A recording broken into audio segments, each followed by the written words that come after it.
Rerum Novarum, Pope Leo XIII's encyclical on capital and labor. To our venerable brethren, the patriarchs, primates, archbishops, bishops, and other ordinaries of places having peace and communion with the apostolic see. That the spirit of revolutionary change, which has long been disturbing the nations of the world, should have passed beyond the sphere of politics and made its influence felt in the cognate sphere of practical economics is not surprising. The elements of the conflict now raging are unmistakable. In the vast expansion of industrial pursuits and the marvelous discoveries of science, in the changed relations between masters and workmen, in the enormous fortunes of some few individuals, and the utter poverty of the masses, in the increased self-reliance and closer mutual combination of the working classes, as also, finally, in the prevailing moral degeneracy.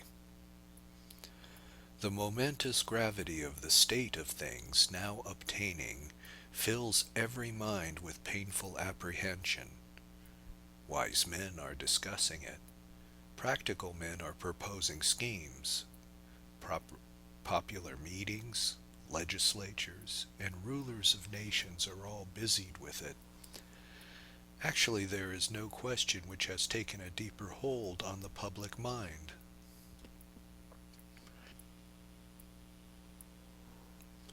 Therefore, venerable brethren, as on former occasions when it seemed opportune to refute false teaching, we have addressed you in the interests of the Church and the common weal, and have issued letters bearing on political power, human liberty, the Christian constitution of the state, and like manners. So we thought it expedient now to speak on the condition of the working classes. It is a subject on which we have already touched more than once, incidentally. But in the present letter, the responsibility of the apostolic office urges us to treat the question of set purpose and in detail, in order that no misapprehension may exist as to the principles which truth and justice dictate for its settlement. The discussion is not easy, nor is it void of danger. It is no easy matter to define the relative rights and mutual duties of the rich and of the poor, of capital and of labor. And the danger lies in this, that crafty agitators are intent on making use of these differences of opinion to pervert men's judgments and to stir up the people to revolt. In any case, we clearly see, and on this there is general agreement, that some opportune remedy must be found quickly for the misery and wretchedness pressing so unjustly on the majority of the working class. For the ancient workingmen's guilds were abolished in the last century, and no other protective organization took their place. Public institutions and the laws set aside the ancient religion. Hence, by degrees it has come to pass that working men have been surrendered, isolated, and helpless to the hard-heartedness of employers and the greed of unchecked competition. The mischief has been increased by rapacious usury, which, although more than once condemned by the Church, is nevertheless, under a different guise, but with like injustice, still practiced by covetous and grasping men. To this must be added that the hiring of labor and the conduct of trade are concentrated in the hands of comparatively few, so that a small number of very rich men have been able to lay upon the teeming masses of the laboring poor a yoke little better than that of slavery itself.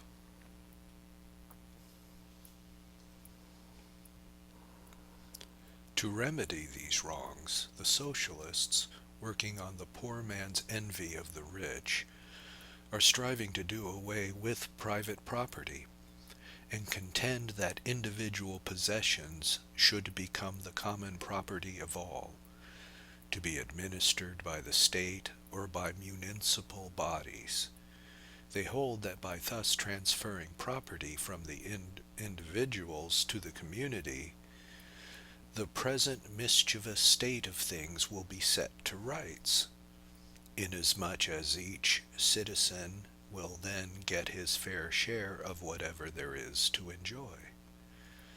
But their contentions are so clearly powerless to end the controversy that they were carried into effect, the working man himself would be among the first to suffer.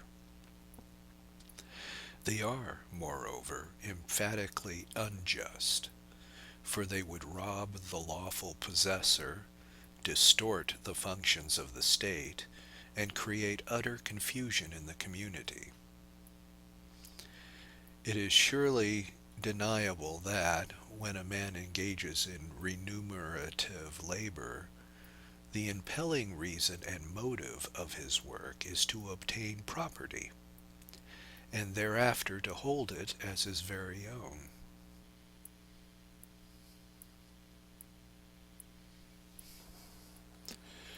Therefore, those whom fortune favors are warned that riches do not bring freedom from sorrow, and are of no avail for eternal happiness, but rather are obstacles, that the rich should tremble at the threatenings of Jesus Christ, threatenings so unwonted in the mouth of our Lord, and that a most strict account must be given to the Supreme Judge for all we possess. The chief and most excellent rule for the right use of money is one of the heathen philosophers hinted at, but which the Church has traced out clearly, and has not only made known to men's minds, but has impressed upon their lives. It rests on the principle that it is one thing to have a right to the possession of money, and another to have a right to use money as one wills. Private ownership, as we have seen, is the natural right of man, and to exercise that right, especially as members of society, is not only lawful, but absolutely necessary. It is lawful, says St. Thomas Aquinas, for man to hold private property, and it is also necessary for the task of carrying on of human existence. But the question to be asked, how must one's possessions be used? The Church replies without hesitations in the words of the same holy doctor. Man should not consider his material possessions as his own, but as common to all, so as to share them without hesitation when others are in need. Whence the Apostle saith, "Command the rich of this world to offer with no stint, to apportion largely." True, no one is commanded to distribute to others that which is required for his own needs and those of his household, nor even to give away what is reasonably required to keep up becomingly his condition in life, for no one ought to live other than becomingly.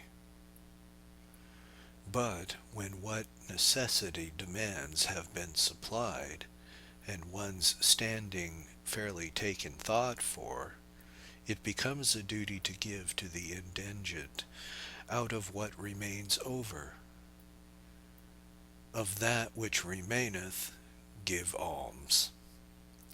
It is duty, not of justice, save in extreme cases, but of Christian charity, a duty not enforced by human law.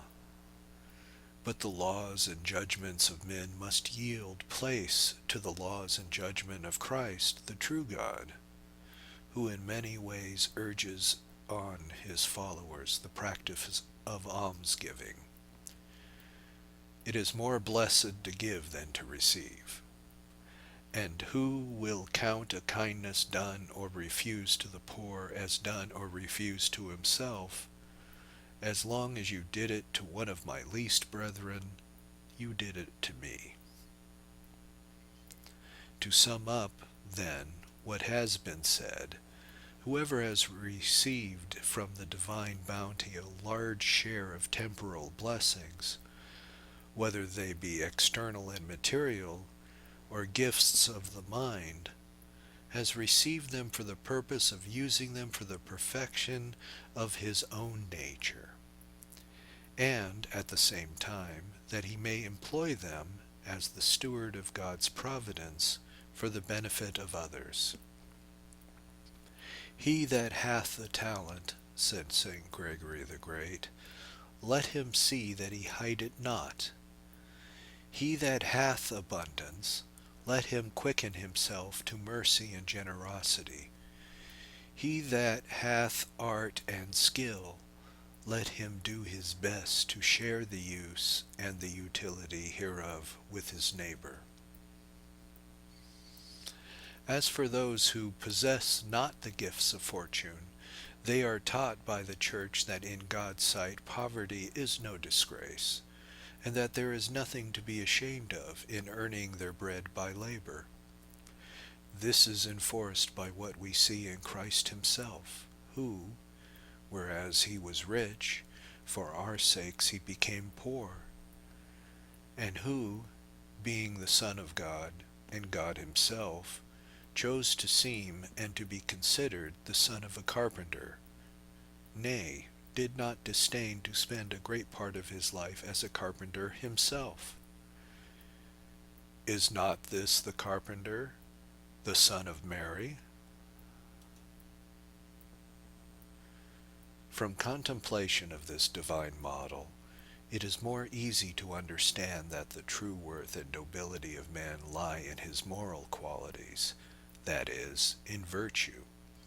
That virtue is, moreover, the common inheritance of men, equally within the reach of high and low, rich and poor, and that virtue, and virtue alone, wherever found, will be followed by the rewards of everlasting happiness. Nay, God himself seems to incline rather to those who suffer misfortune. For Jesus Christ calls the poor blessed. He lovingly invites those in labor and grief to come to him for solace. And he displays the tenderest charity towards the lowly and the oppressed. These reflections cannot fail to keep down the pride of the well-to-do, and to give heart to the unfortunate, to move the former to be generous, and the latter to be moderate in their desires. Thus, the separation which pride would set up tends to disappear, nor will it be difficult to make rich and poor join hands in friendly concord.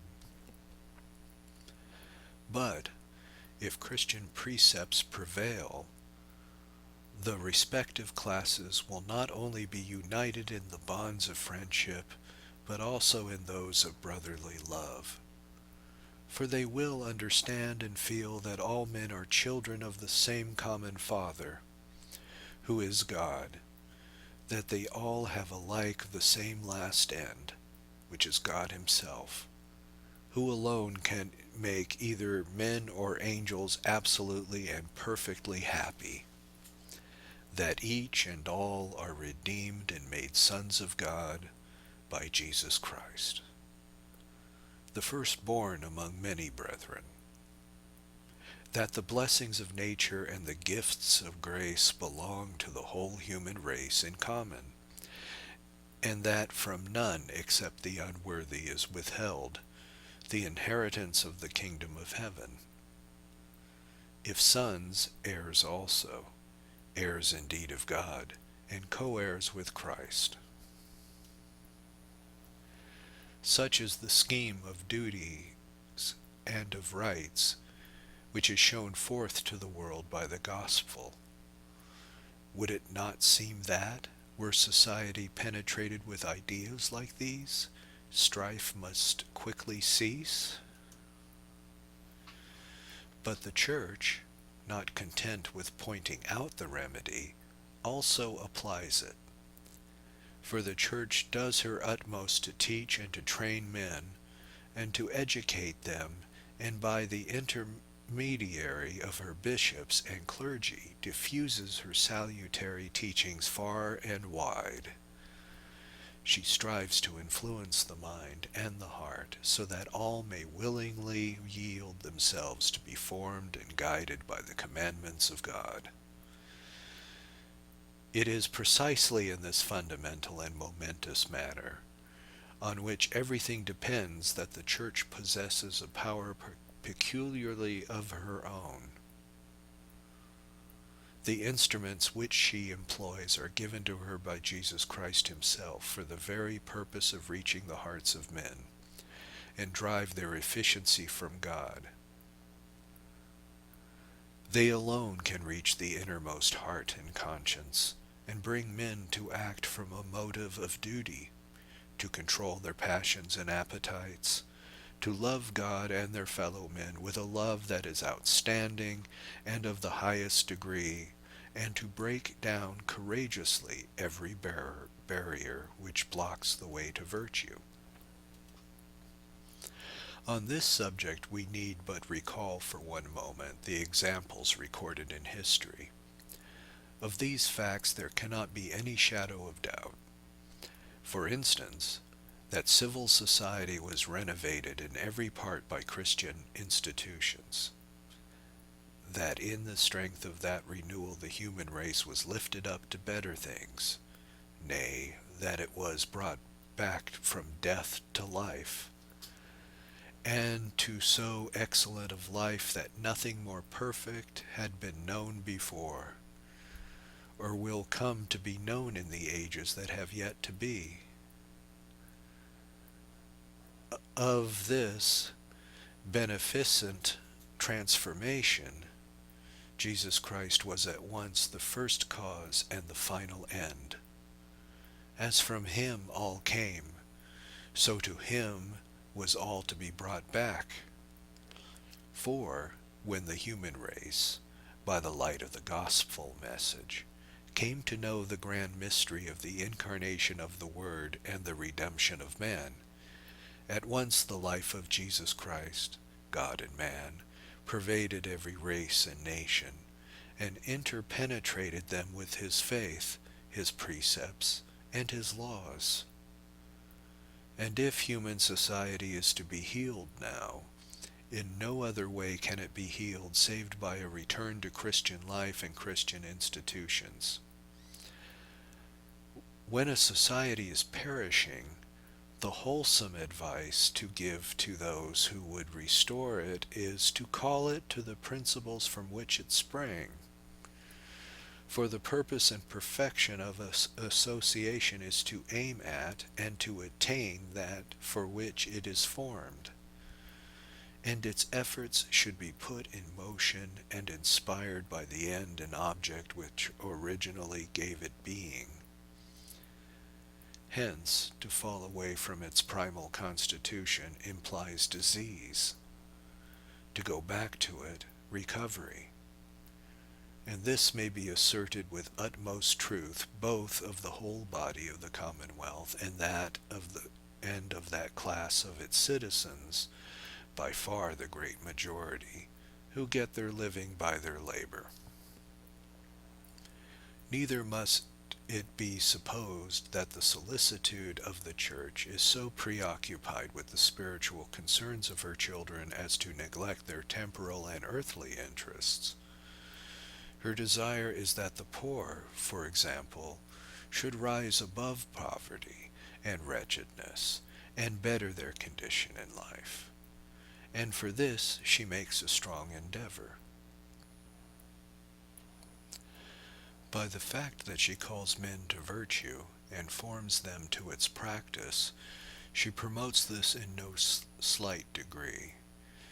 Christian morality, when adequately and completely practiced, leads of itself to temporal prosperity, for it merits the blessing of that God who is the source of all blessings. It powerfully restrains the greed of possession and the thirst for pleasure, twin plagues, which too often make a man who is void of self-restraint miserable in the mists of abundance. It makes men supply for the lack of means through economy, teaching them to be content with frugal living, and further, keeping them out of reach of those vices which devour not small incomes merely, but large fortunes, and dissipate many a goodly inheritance. The Church, moreover, intervenes directly in behalf of the poor, by setting on foot and maintaining many associations which she knows to be efficient for the relief of poverty. Herein, again, she has always succeeded so well as to have even extorted the praise of her enemies. Such was the ardor of brotherly love among the earliest Christians that numbers of those who were in better circumstances despoiled themselves of their possessions in order to relieve their brethren, whence neither was there anyone needy among them. To the order of deacons, instituted in that very intent, was committed by the apostles the charge of the daily doles. And the apostle Paul, though burdened with the solicitude of all the churches, hesitated not to undertake laborious journeys in order to carry the alms of the faithful to the poorer Christians. Tertullian calls these contributions, given voluntarily by Christians in their assemblies, deposits of piety, because, to cite his own words, they were employed in feeding the needy, in burying them, in support of youths and maidens destitute of means and deprived of their parents, in the care of the aged, and the relief of the shipwrecked. Thus, by degrees, came into existence the patrimony which the Church has guarded with religious care as the inheritance of the poor. Nay, in order to spare them the shame of begging, the Church has provided aid for the needy. The common mother of rich and poor has aroused everywhere the heroism of charity, and has established congregations of religious and many other useful institutions for help and mercy, so that hardly any kind of suffering could exist which was not afforded relief. At the present day many there are who, like the heathen of old, seek to blame and condemn the Church for such eminent charity. They would substitute in its stead a system of relief organized by the state. But no human expedients will ever make up for the devotedness and self-sacrifice of Christian charity. Charity, as a virtue, pertains to the Church. For virtue it is not, unless it be drawn from the most sacred heart of Jesus Christ. And whosoever turns his back on the Church cannot be near to Christ. It cannot, however, be doubted that to attain the purpose we are treating of, not only the Church, but all human agencies must concur. All who are concerned in the matter should be of one mind, and according to their ability act together. It is with this, as with Providence that governs the world. The results of causes do not usually take place where all the causes cooperate. It is sufficient, therefore, to inquire what part of the state should play in the work of remedy and relief. By the state we here understand not the particular form of government prevailing in this or that nation, but the state as rightly apprehended, that is to say, any government conformable in its institutions to right reason and natural law, and to those dictates of the divine wisdom which we have expounded in the encyclical on the Christian constitution of the state. The foremost duty, therefore, of the rulers of the state should be to make sure that the laws and institutions, the general character and administration of the Commonwealth, shall be such as of themselves to realize public well-being and private prosperity. This is the proper scope of wise statesmanship, and is the work of the rulers. Now a state chiefly prospers and thrives through moral rule, regulated family life, respect for religion and justice, the moderation and fair imposing of public taxes, the progress of the arts and of trade, the abundant yield of the land, through everything, in fact, which makes the citizens better and happier. Hereby, then, it lies in the power of a ruler to benefit every class in the state, and amongst the rest to promote to the utmost the interests of the poor, and this in virtue of his office, and without being open to suspicion of undue interference, since it is the province of the Commonwealth to serve the common good. And the more that is done for the benefit of the working classes, by the general laws of the country, the less need will there be to seek for special means to relieve them. There is another and deeper consideration which must not be lost sight of. As regards the state, the interests of all, whether high or low, are equal. The members of the working class are citizens by nature and by the same right as the rich. They are real parts, living the life which makes up, through the family, the body of the Commonwealth. And it need hardly be said that they are in every city very largely in the majority. It would be irrational to neglect one portion of the citizens and favor another, and therefore the public administration must duly and solicitously provide for the welfare and the comfort of the working classes. Otherwise, that law of justice will be violated which ordains that each man shall have his due. To cite the wise words of St. Thomas Aquinas, as the part and whole are in a certain sense identical, so that which belongs to the whole in a sense belongs to the part. Among the many and grave duties of rulers who would do their best for the people, the first and chief is to act with strict justice, and with that justice which is called distributive, towards each and every class alike. But although all citizens, without exception, can and ought to contribute to that common good, in which the individuals share so advantageously to themselves, yet it should not be supposed that all can contribute in the way and to the same extent. No matter what changes may occur in forms of government, there will ever be differences and inequalities of condition in the state. Society cannot exist or be conceived of without them. Some there must be who devote themselves to the work of the Commonwealth, who make the laws or administer justice, or whose advice and authority govern the nation in times of peace, and defend it in war.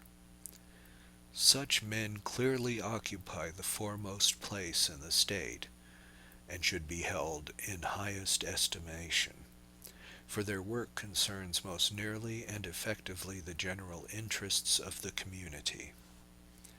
Those who labor at a trade or calling do not promote the general welfare in such measure as this, but they benefit the nation, if less directly, in a most important manner. We have insisted, it is true, that, since the end of society is to make men better, the chief good that society can possess is virtue. Nevertheless, it is the business of a well-constituted body politic to see that the provision of these material and external helps, the use of which is necessary to virtuous action. Now for the provision of such commodities, the labor of the working class, the exercise of their skill, and the employment of their strength, in the cultivation of the land, and in the workshops of trade, is especially responsible and quite indispensable. Indeed, their cooperation is in this respect so important that it may truly be said, it is only by the labor of workingmen that states grow rich.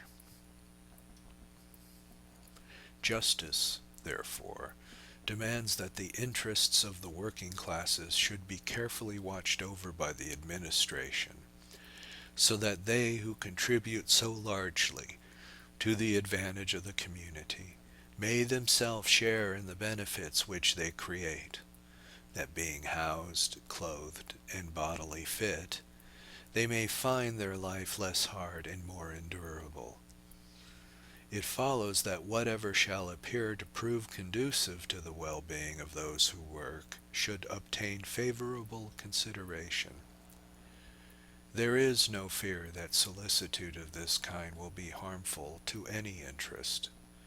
On the contrary, it will be to the advantage of all, for it cannot but be good for the Commonwealth to shield from misery those on whom so largely depends for the things that it needs.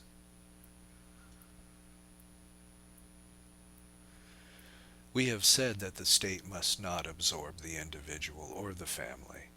Both should be allowed free and untrammeled action, far as it is consistent with the common good and the interests of others. Rulers should, nevertheless, anxiously safeguard the community and all its members. The community, because the conservation thereof is so emphatically the business of the supreme power, that the safety of the Commonwealth is not only the first law, but it is the government's whole reason of existence, and the members, because both philosophy and the gospel concur in laying down that the object of the government of the state should be not the advantage of the ruler, but the benefit of those over whom he is placed. As the power to rule comes from God, and is, as it were, a participation in his, the highest of all sovereignties, it should be exercised as the power of God is exercised, with a fatherly solicitude which not only guides the whole, but reaches also individuals. Whenever the general interest or any particular class suffers, or is threatened with harm, which can in no way be met or prevented, the public authority must step in to deal with it. Now, it is to the interest of the community, as well as of the individual, that peace and good order should be maintained, that all things should be carried on in accordance with God's laws and those of nature, that the discipline of family life should be observed, and that religion should be obeyed, that a high standard of morality should prevail, both in public and private life, that justice should be held sacred, and that no one should injure another with impunity, that the members of the Commonwealth should grow up in man's estate, strong and robust, and capable, if need be, of guarding and defending their country. If by a strike of workers or concerted interruption of work there should be imminent danger of disturbance of the public peace, or if circumstances were such as that among the working class the ties of family life were relaxed, if religion were found to suffer through the workers not having time and opportunity afforded them to practice its duties, if in workshops and factories there were danger to morals through the mixing of the sexes, or from the other harmful occasions of evil, or if employers laid burdens upon their workmen which were unjust, or degraded them with conditions repugnant to their dignity as human beings. Finally, if health were endangered by excessive labor, or by work unsuited to age or sex, in such cases there can be no question but that, within certain limits, it would be right to invoke the aid and authority of the law. The limits must be determined by the nature of the occasion, which calls for the law's interference. The principle being that the law must not undertake more, nor proceed further, than is required for the remedy of the evil or the removal of the mischief. Rights must be religiously respected wherever they exist, and it is the duty of the public authority to prevent and to punish injury, and to protect everyone in the possession of his own. Still, when there is question of defending the rights of individuals, the poor and badly off have a claim to a special consideration. The richer class have many ways of shielding themselves, and stand less in need of help from the state, whereas the mass of the poor have no resources of their own to fall back upon, and must chiefly depend upon the assistance of the state. And it is for this reason that wage earners, since they mostly belong to the mass of the needy, should be especially cared for and protected by the government. Here, however, it is expedient to bring under special notice certain matters of moment. First of all, there is the duty of safeguarding private property by legal enactment and protection. Most of all, it is essential, where the passion of greed is so strong, to keep the populace within the line of duty, for if all may justly strive to better their condition, neither justice nor common good allows any individual to seize upon that which belongs to another, or, under the futile and shallow pretext of equality, to lay violent hands on other people's possessions. Most true it is that by far the larger part of the workers prefer to better themselves by honest labor rather than by doing any wrong to others.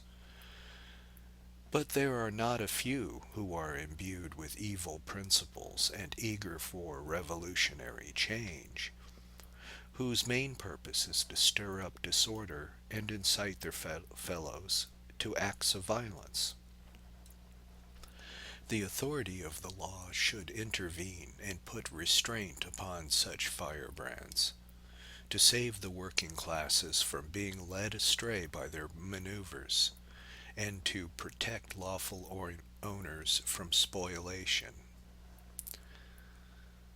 When work people have recourse to a strike and become voluntarily idle, it is frequently because the hours of labor are too long, or the work too hard, or because they consider their wages insufficient.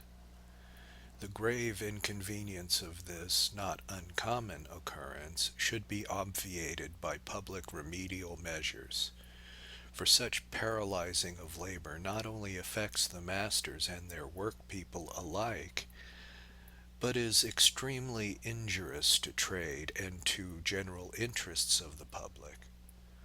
Moreover, on such occasions, violence and disorder are generally not far distant, and thus it frequently happens that the public peace is imperiled.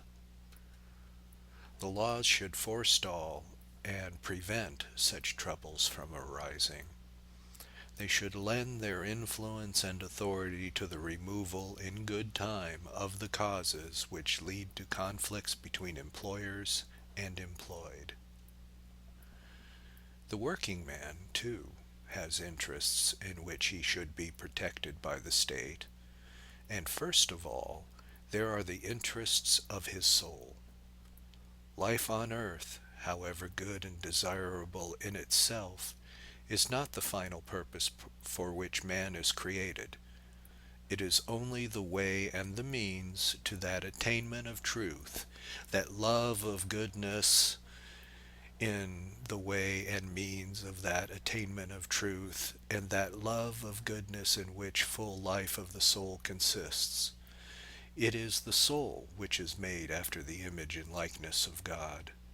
It is in the soul that the sovereignty resides in virtue whereof man is commanded to rule the creatures below him and to use all the earth and the ocean for his profit and advantage. Fill the earth and subdue it, and rule over the fishes of the sea and the fowls of the air, and all living creatures that move upon the earth. In this respect all men are equal. There is here no difference between rich and poor, master and servant, ruler and ruled, for the same is Lord over all. No man may with impunity outrage that human dignity which God himself treats with special reverence, nor stand in the way of that higher life which is the preparation of the eternal life in heaven. For in the same way as he is free to work or not, so is he free to accept a small wage or even none at all. But our conclusion must be very different if, together with the personal element in a man's work, we consider the fact that work is also necessary for him to live. These two aspects of his work are separable in thought, but not in reality. The preservation of life is the bounden duty of one and all, and to be wanting therein is a crime. It necessarily follows that each one has a natural right to procure what is required in order to live, and the poor can procure that in no other way than by what we can earn through their work.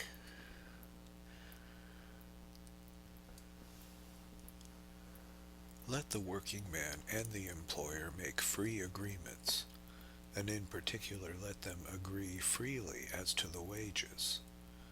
Nevertheless, there underlies a dictate of natural justice more imperious and ancient than any bargain between man and man, namely, that wages ought not to be insufficient to support a frugal and well-behaved wage earner, but through necessity or fear of a worse evil, the workmen accept harder conditions because an employer or contractor will afford him no better. He is made the victim of force and injustice.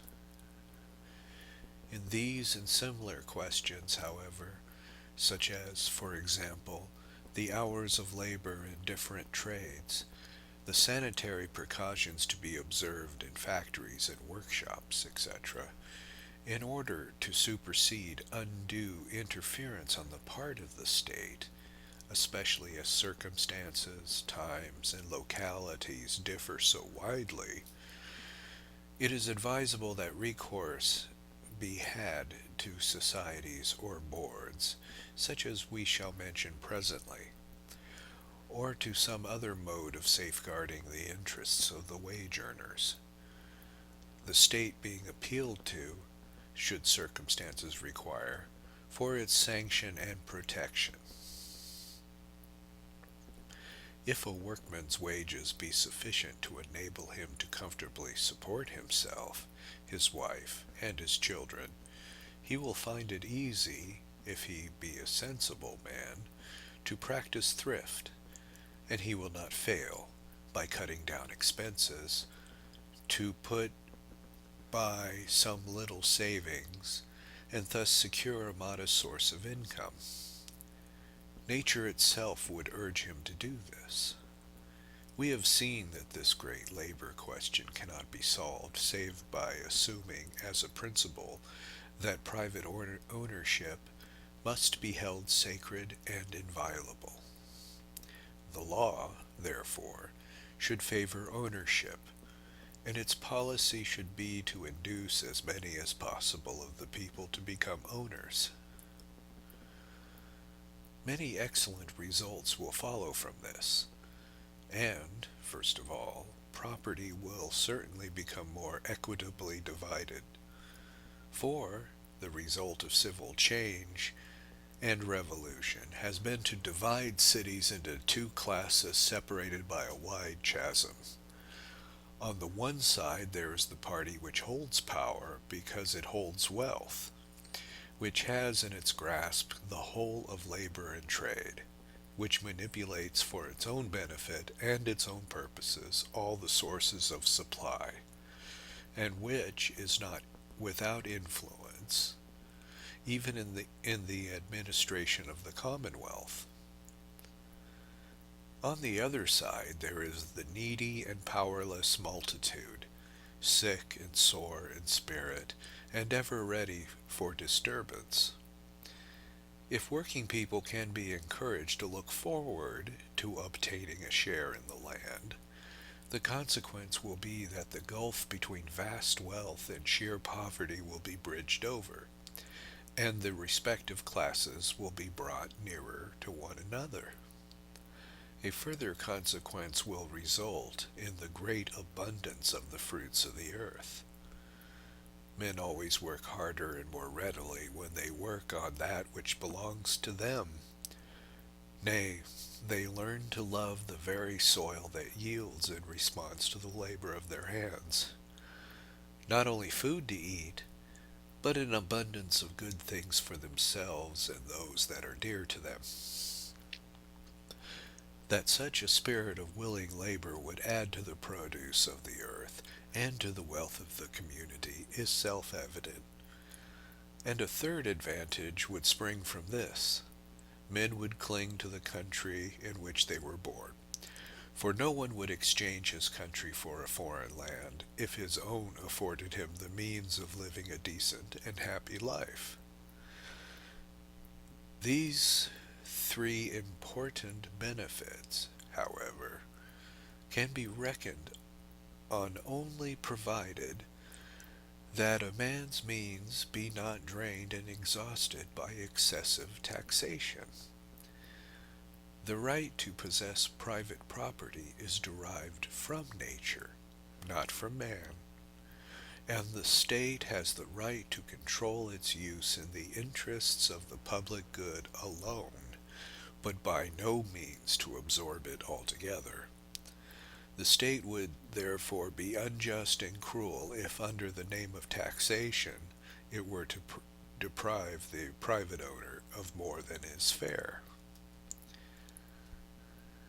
In the last place, employers and workmen may of themselves effect much, in the matter we are treating, by means of such associations and organization as afford opportune aid to those who are in distress, and which draw the two classes more closely together. Among these may be enumerated societies for mutual help, various benevolent foundations established by private persons to provide for the workman and for his widow or orphans, in case of sudden calamity, in sickness, and in the event of death, and institution for the welfare of boys and girls, young people, and those more advanced in years. The most important of all are workingmen's unions, for these virtually include all the rest. History attests what excellent results were brought about by the artificers' guilds of olden times. They were the means of affording not only many advantages to the workmen, but in no small degree of promoting the advancement of art, as numerous monuments remain to bear witness. Such unions should be suited to the requirements of this our age, an age of wider education, of different habits, and of far more numerous requirements in daily life. It is gratifying to know that there are actually in existence not a few organizations of this nature, consisting either of workmen alone, or of workmen and employers together, but it were greatly to be desired that they should become more numerous and more efficient. We have spoken of them more than once, yet it will all be well to explain here how notably they are needed, to show that they exist of their own right, and what should be their organization and their mode of action. The consciousness of his own weakness urges man to call in aid from without. We read in the pages of Holy Writ, "It is better that two should be together than one, for they have the advantage of their society. If one fall, he shall be supported by the other. Woe to him that is alone, for when he falleth, he hath none to lift him up." And further, "A brother that is helped by his brother is like a strong city." It is this natural impulse which binds men together in civil society, and it is likewise this which leads them to join together in associations which are, it is true, lesser and not independent societies, but nevertheless real societies. These lesser societies and the larger society differ in many respects, because their immediate purpose and aim are different.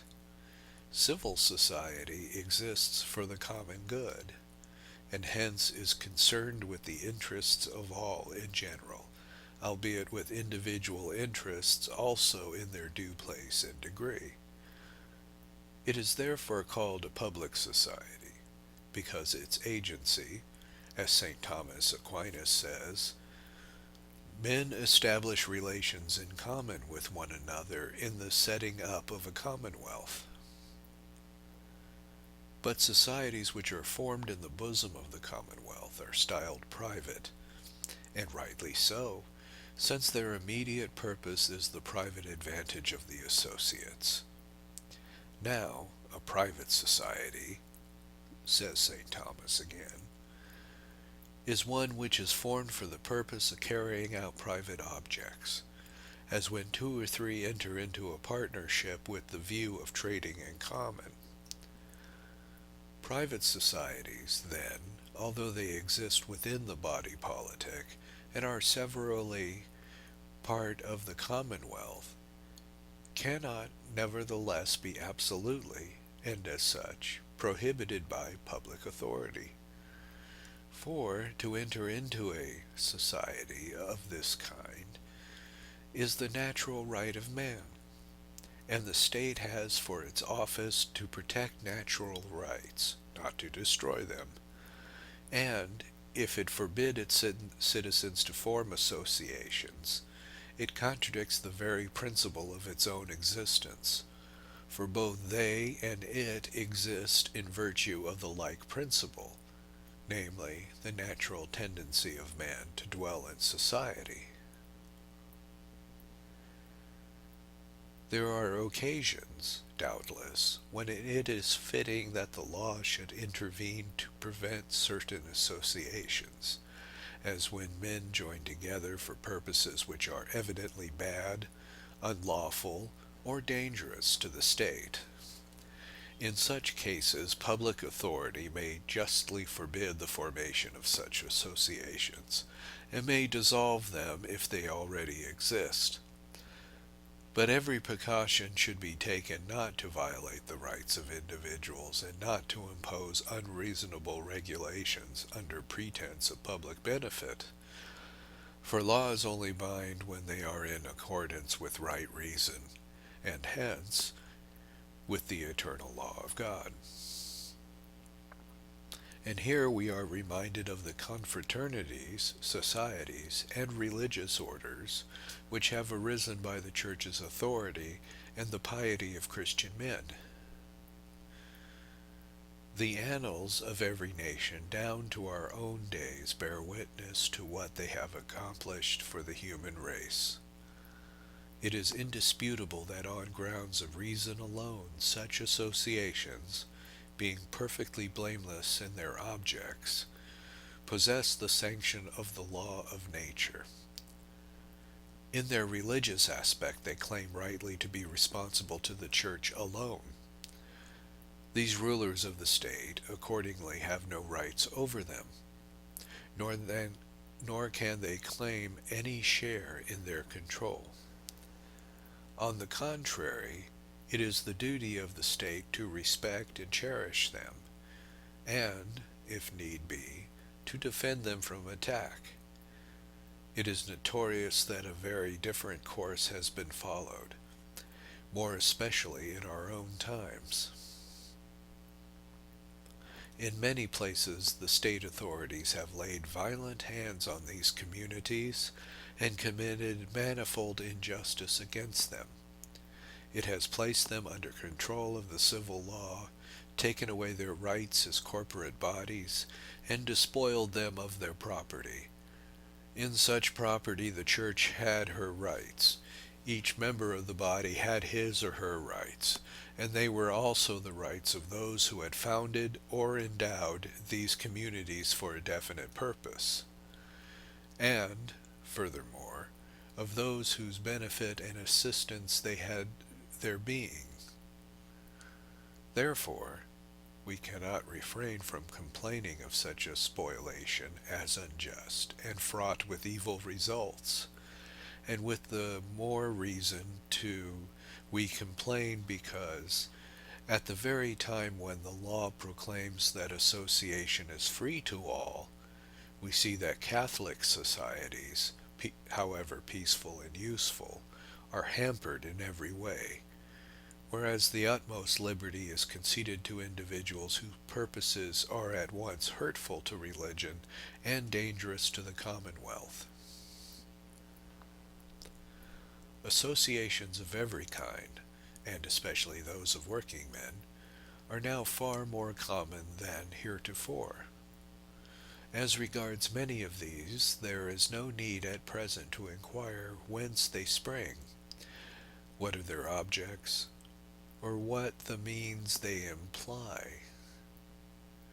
Now, there is a good deal of evidence in favor of the opinion that many of these societies are in the hands of secret leaders, and are managed on principles ill according to Christianity and the public well-being, and that they do their utmost to get within their grasp the whole field of labor, and force working men either to join them or to starve.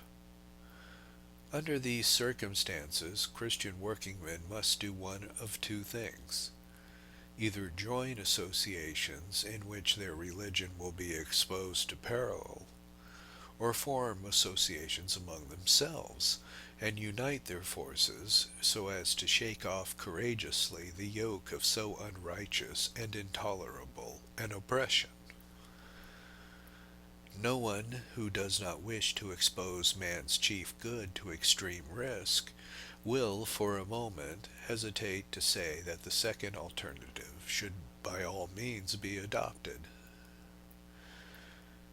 Those Catholics are worthy of all praise, and they are not a few, who, understanding what the times require, have striven, by various undertakings and endeavors, to better the condition of the working class by rightful means.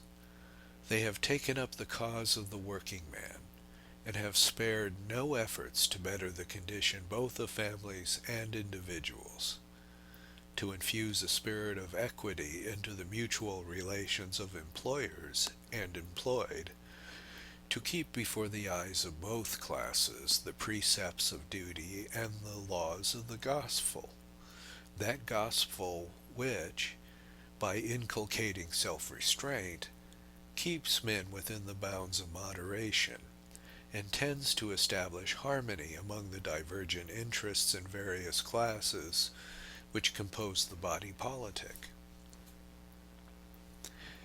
It is with such ends in view that we see men of eminence meeting together for discussion, for the promotion of concerted action, and for practical work. Others, again, strive to unite working men of various grades into associations, help them with their advice and means, and enable them to obtain fitting and profitable employment. The bishops, on their part, bestow their ready goodwill and support, and with their approval and guidance many members of the clergy, both secular and regular, labor assiduously in behalf of the spiritual interest of the members of such associations. And there are not wanting Catholics blessed with affluence, who have, as it were, cast in their lot with the wage earners, and who have spent large sums in founding and widely spreading benefit and insurance societies, by means of which the working man may without difficulty acquire through his labor not only many present advantages, but also the certainty of honorable support in days to come. How greatly such manifold and earnest activity has benefited the community at large is too well known to require us to dwell upon it.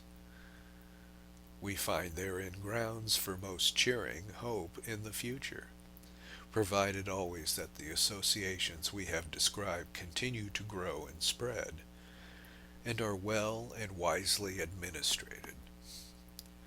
The state should watch over these societies of citizens banded together in accordance with their rights, but it should not thrust itself into their peculiar concerns and their organization. For things move and live by the Spirit inspiring them, and may be killed by the rough grasp of a hand from without. In order that an association may be carried on with unity of purpose and harmony of action, its administration and government should be firm and wise. All such societies, being free to exist, have the further right to adopt such rules and organization as may best conduce to the attainment of their respective objects. We do not judge it possible to enter into minute particulars touching the subject of organization. This must depend on national character, on practice and experience, on the nature and aim of the work to be done, on the scope of the various trades and employments, and on other circumstances of fact and of time, all of which should be carefully considered. To sum up, then, we may lay it down as a general and lasting law that working men's associations should be so organized and governed as to furnish the best and most suitable means for attaining what is aimed at, that is to say, for helping each individual member to better his condition to the utmost in body, soul, and property. It is clear that they must pay special and chief attention to the duties of religion and morality, and that social betterment should have this chiefly in view. Otherwise they would lose wholly their special character, and end by becoming little better than those societies which take no account whatever of religion. What advantage can it be to a working man to obtain by means of a society material well-being, if he endangers his soul for lack of spiritual food? What doth profit a man, if he gain the whole world and suffer the loss of his soul? This, as our Lord teaches, is the mark or character that distinguishes the Christian from the heathen.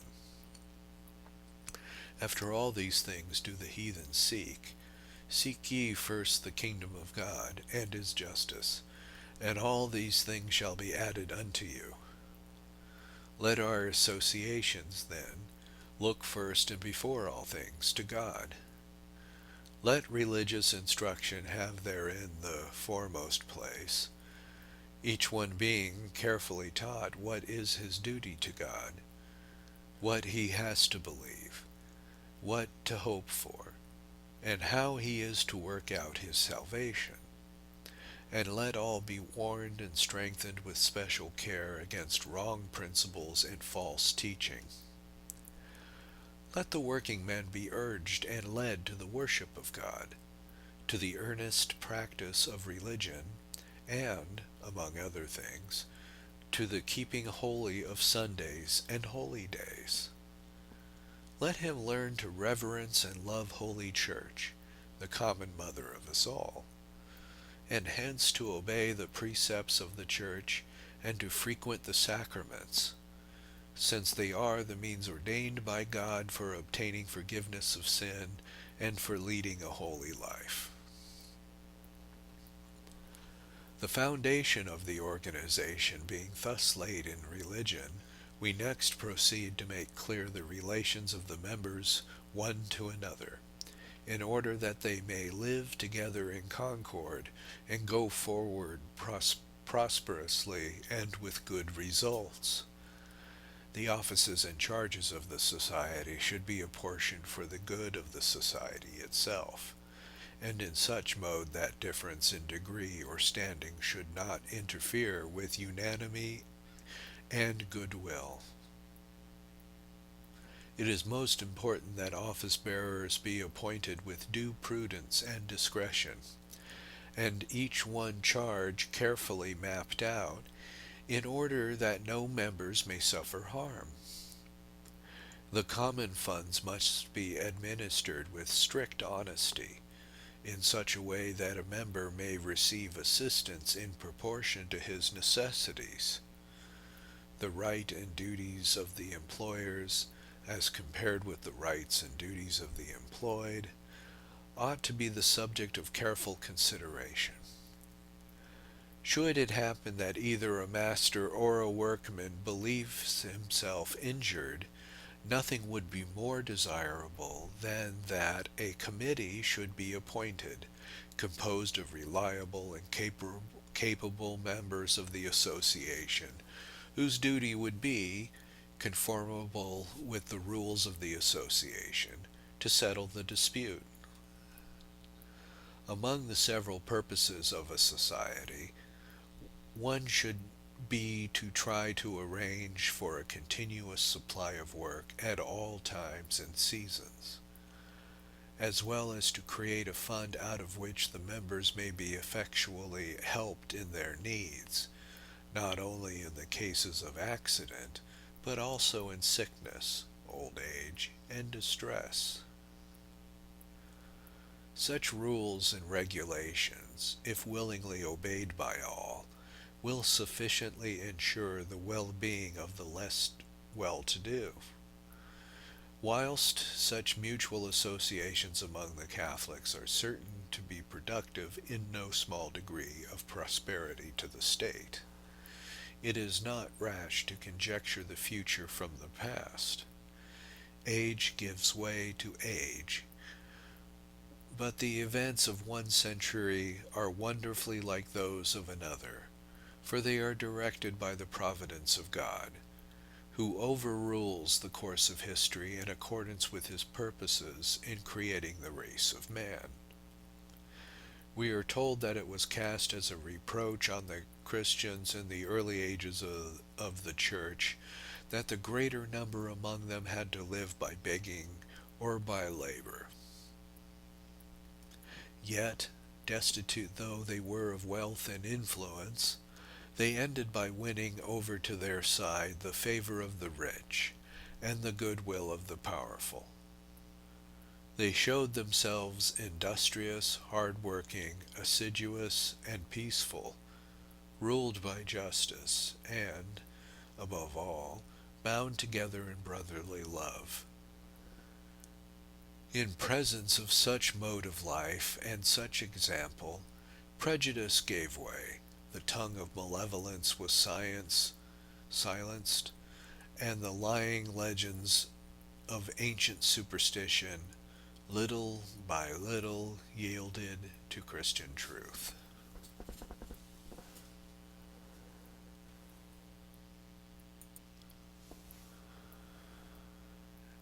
At the time being, the condition of the working classes is the pressing question of the hour, and nothing can be of higher interest to all classes of the state than that it should be rightly and reasonably settled.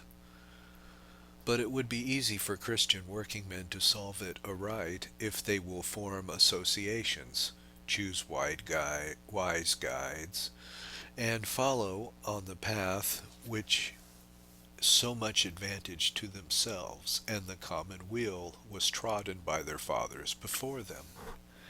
Prejudice, it is true, is mighty, and so is the greed of money. But if the sense of what is just and rightful be not deliberately stifled, their citizens are sure to be won over by a kindly feeling towards men whom they seem to be in earnest as regards their work, and who prefer so unmistakably right in dealing to mere lucre, and the sacredness of duty to every other consideration. And further, great advantage would result from the state of things we are describing. There would exist so much more ground for hope, and likelihood, even, of recalling to a sense of their duty those working men who have either given up their faith altogether, or whose lives are at variance with its precepts. Such men feel in most cases that they have been fooled by empty promises, and deceived by false pretexts. They cannot but perceive that their grasping employers too often treat them with great inhumanity, and hardly care for them outside the profit of their labor brings. And if they belong to any union, it is probably one in which there exists, instead of charity and love, that intestine strife which ever accompanies poverty when unresigned and unsustained by religion. Broken in spirit and torn down in body, how many of them would gladly free themselves from such galling bondage? But human respect, or the dread of starvation, makes them tremble to take the step.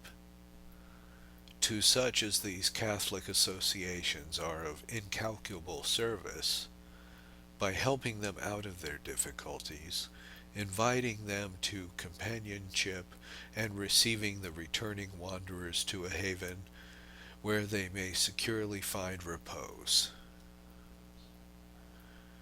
We have now laid before you, venerable brethren, both who are the persons and what are the means whereby this most arduous question must be solved.